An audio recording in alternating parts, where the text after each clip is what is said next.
Pang ilang beses nang tumingin si Rona sa wall clock sa tinutuluyan niya. Inis na inis siya. Bago pa tumilaok ang tandang ay gising na siya. Paano ay sinabihan o mas tamang sabihing inutusan siya ng magaling na apo ni Lola Lucy na dapat ay handa na siya ng maagang maaga. Alas 5 raw siya daraanan nito pero hayon at maliwanag na ang langit ay wala pa ito. Ni hindi niya gustong sumama sa lakad nito at ng nobya nito. Si Lola Lucy lang ang mapilit. Nakiusap ito. Nagsumamo na nga. Nasamahan niya ang apo nito. Baka raw kapag kasama siya magkakaroon uli siya ng premonisyon tungkol sa disgrasyang posibleng sapitin ni Kin para mabalaan niya ito. Siya ang pinakiusapan ng matanda pero sa tono ng pananalita ni Kin sa telepono ay parang siya pa ang naglumuhod na makasama rito. Humiga na lang muna siya sa sofa. Kung kailan nagsisimula na siyang maidlip, ay saka siya nakarinig ng sunod-sunod na bosina ng sasakyan mula sa labas. Pinulikat ang isang binti niya kaya hindi siya makatayo-tayo. Maya-maya pa ay malakas na ang mga katok. Tao po! Imposibleng hindi niya makikilala ang tinig na iyon. Isa lang ang babagayan ng artikostikong at nag-uumapaw sa kasungitan na boses na naririnig niya. Lalo siyang nayamot. Kung makatao po naman kasi ito. Saglit! Sigaw niya. Hurry up in there, will you? Sabi pa ni Kin. Hurry up mong mukha mo.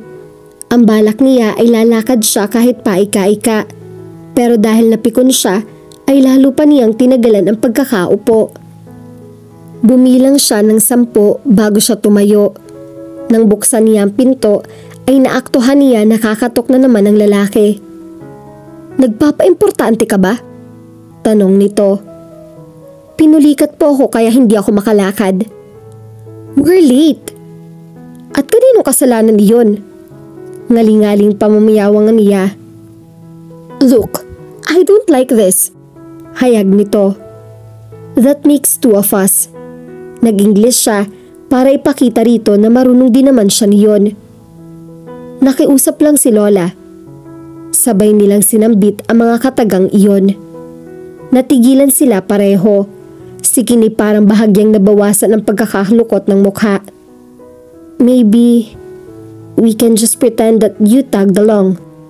Mungkahin nito. Lolokohin ko si Lola? Ayoko nga. Kumulimlim uli ang umaaliwalas na sanang anyo nito. Oo nga naman, ba't mo palalagpasin ang pagkakataong makapagbakasyon ng libre, right? Maybe if I pay you. Anong akala mo sa akin? Mukhang pera? Parang umakyat ang dugo sa ulo niya. Kung makapagsalita ka, para sabihin ko sa'yo, inalok din ako ni Lola na babayaran niya ang oras ko.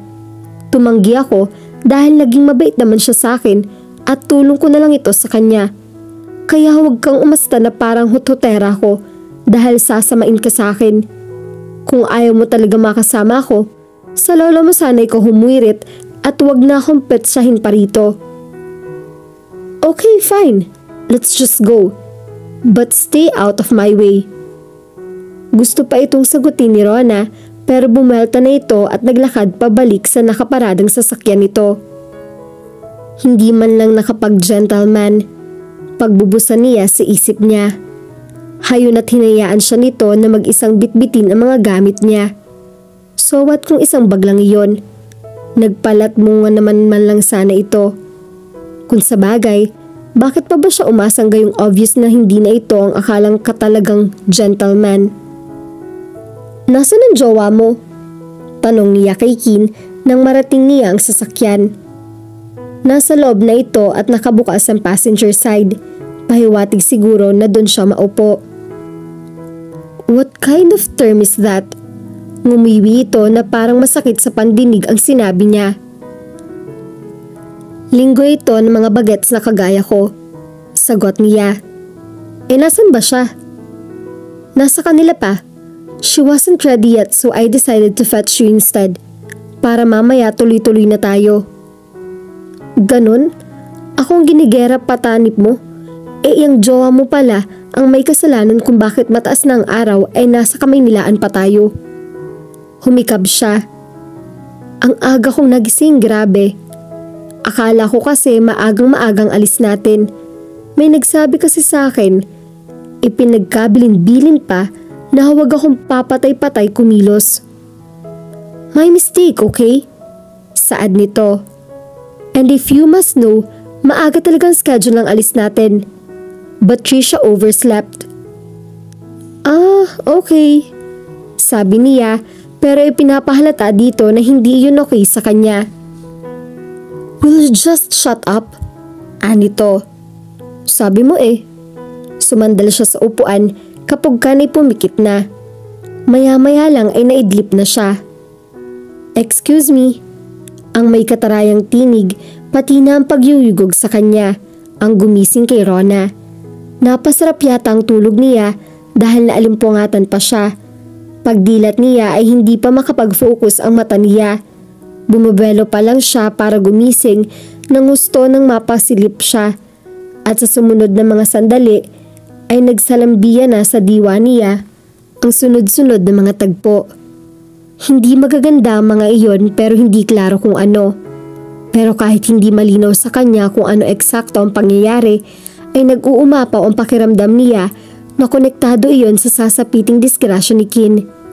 At kung hindi siya nagkakamali, malaki ang kinalaman doon ng babaeng nakatayo sa labas ng sasakyan. Nang mahimasmasan siya at napagmasdan niya ito ay lalong tumindi ang paniniwala niya na ito nga ang mitsa na mangyayari kay Kin. Siya ang magdadala sa kapahamakan sa iyo. Nakaamba niyang ibubulalas iyon. Naisip lang niya na malamang na lalong mapipikon sa kanya si Kin kaya pinigilan na lang niya ang bibig niya. At least mukha may posibilidad na umubra ang plano ni Lola Lucy. Baka nga naman may masagap siyang pangitain at sana lang ay may panahon siya para pigilan na mangyari iyon. Ang ganda naman dito. Napapiksing si Rona nang may magsalita mula sa likuran niya. Nasa isla na sila at ang dalawang lovebirds na kasama niya ay hindi niya alam kung nasa na. Ipinakita lang niya sa kanya kanina si Kin ang magiging kwarto niya. Pagkatapos ay iniwan na siya nito at hindi na niya muling nakita mga ito. Kung sa bagay, nilinaw nito sa kanya na in-entertain niya ang sarili niya. Kaya niyang gawin iyon, lalo pa at napakaganda ng lugar at tinutuluyan nila. Isang maliit na isla iyon. Kung titingnan ay parang primitibo ang pamumuhay roon. Pati ang titirahan nila ay tila gawa sa pawid at kawayan. Pero paepek lang pala iyon. Sa katunayan ay gawa iyon sa konkreto na nilagyan lang ng pawid para rustic ang dating. Kompleto din sila sa pasilidad ng isla. May solar panels at generators na nagsusupply ng kuryente. May running water at may jacuzzi. Kahit nga yung mga gamit sa water sports ay mayroong nakaparada roon. Kung wala man, isang tawag lang sa tinaguriang main resort ay may papadala ka agad-agad iyon sa islang nirentahan ni Kin. Piniling maglakad-lakad ni Rona at nang marating niya ang malaking rock formation ay umakyat siya roon at tumalala sa karagatan. Napakaganda at napakapayapa ng paligid. Hanggang sa may magsalita sa tabi niya. Akmang bibigyan niya ito ng karate chop. Mabutit na kilala agad niya kung sino ito. "Oh Carl, gising ka na pala." Aniya. Kaibigan di umano ito ni Trisha. Paliwanag ng dalaga kay Kin, nagsama ito ng kaibigan dahil 3 is a crowd daw at ayaw nito na nakakaistorbo pa ang presensya niya rito at sa lalaki. Mabuti na lang at medyo personable ang isinama nitong kaibigan.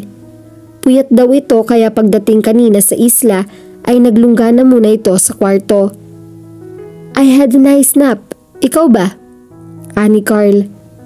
"Masyadong magandang lugar na ito para sayangin lang sa pagtulog."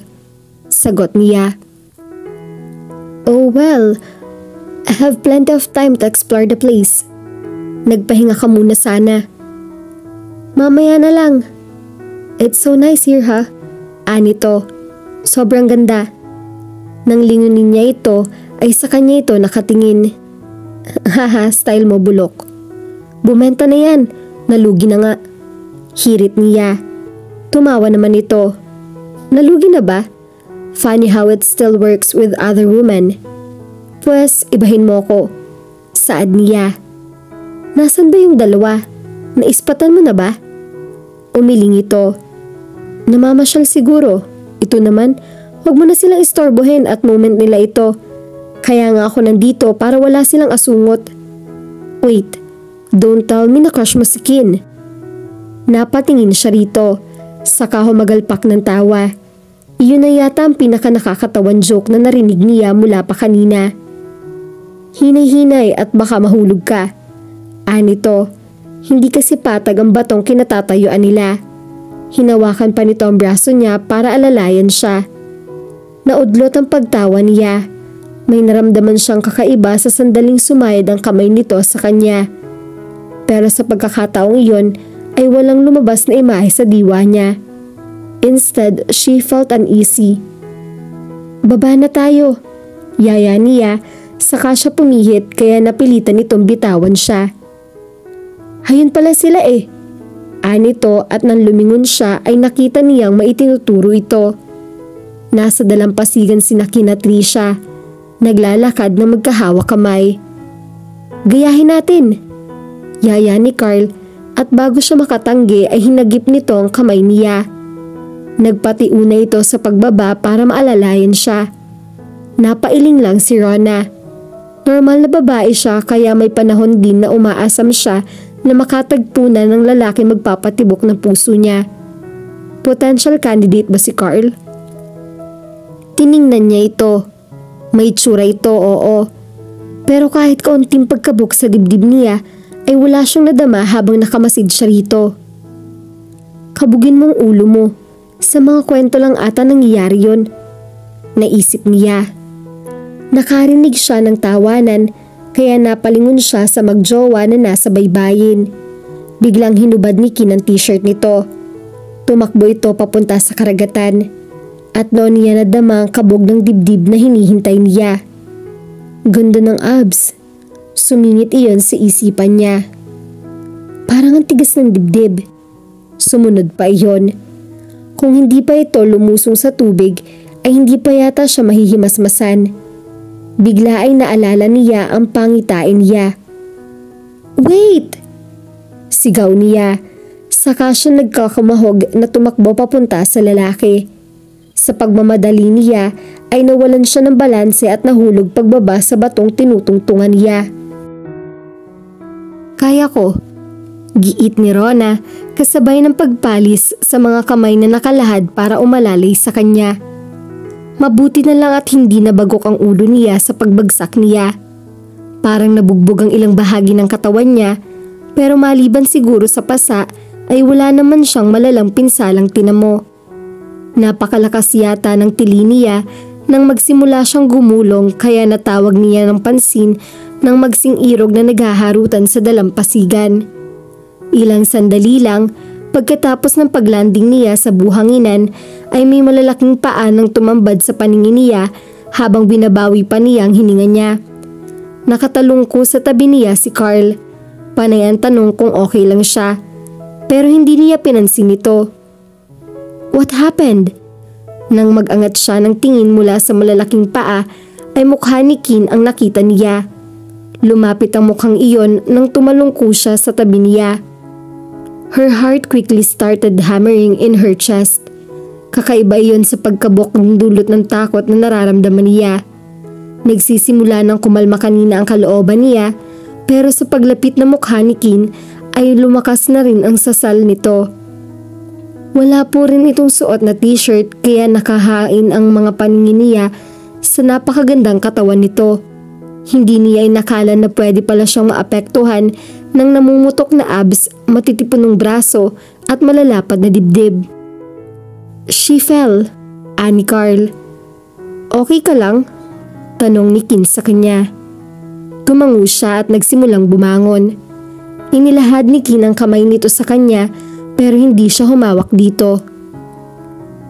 Kaya ko, pagmamalaki niya, pero sa sandaling itukod niya ang isang binti niya ay agad na tumupi ang tuhod niya sa sakit na nararamdaman niya. Hindi pala. Napilitan siyang kumapit dito. Kaya mo pala ha? Sabi pa nito. Masyadong masakit ang paa niya. Ang duda niya ay napilipit iyon at na-sprain. Paika-ika tuloy ang paglalakad niya at ang bagal-bagal nila. Carl, just carry her. Utos ni Trisha sa kasama nila. Me? I have a bad back. You know that. Ganti ni Carl. Pumalatak si Kin at kasunod niyon ay walang sabi-sabi na binahat siya nito. At dito na po nagtatapos ang part 3 ng ating kwento. Sabay-sabay po nating abangan ang susunod pang mga kabanata. Maraming salamat po. God bless and stay safe.